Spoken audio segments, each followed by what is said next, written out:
বাগেরহাটে 4টি আসনে এখনো মনোনয়ন দেয়নি বিএনপি। মনোনয়ন প্রত্যাশীরা চালাচ্ছেন দলীয় প্রচারণা, তবে ভিন্নতা রয়েছে জামাতের প্রচারণায়। বিস্তারিত জানাতে যুক্ত হচ্ছেন বাগেরহাট থেকে আমিরুল বাবু।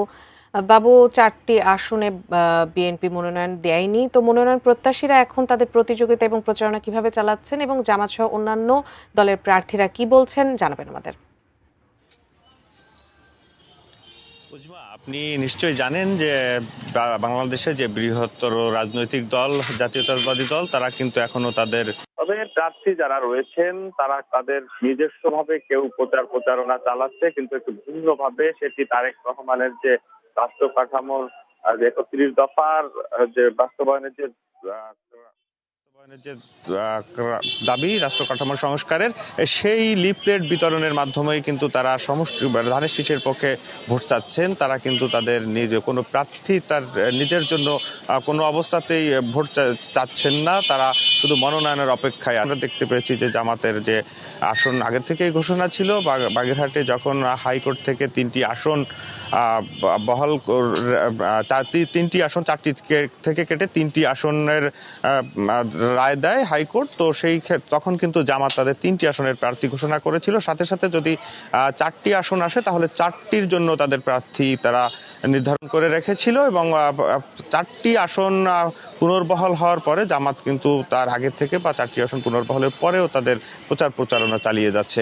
তবে বাগেরহাটে যে 2 আসন, এই 2 আসনে কিন্তু মানুষ বিএনপির যে মনোনয়ন আসবে সেটির দিকে তাকিয়ে রয়েছে। যদি একটু বলি আপনাকে যে বাগেরহাটে 2001 থেকে 6 সাল পর্যন্ত বাগেরহাটের বিএনপির যিনি এমপি ছিলেন, অর্থাৎ সংসদ সদস্য ছিলেন MA সেলিম, তিনি কিন্তু এখানকার মনোনয়ন প্রত্যাশী ধানের শীষের পক্ষে।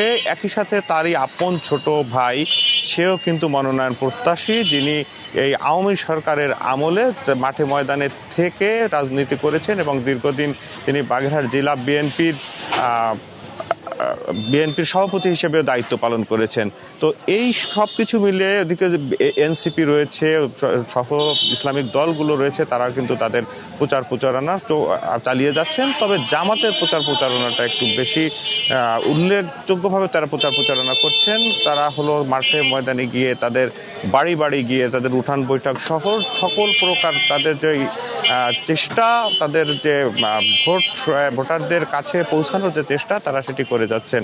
তো একই সাথে বিএনপি কিন্তু বিভিন্ন কৌশল অবলম্বন করছে। তারা এই যে বিভিন্ন লিফলেট দিচ্ছেন বা বেগম জিয়ার সুস্থতা কামনায় তারা যে দোয়া করছেন, তখন শুধুমাত্র ধানের শীষের পক্ষেই তারা ভোট চাচ্ছেন।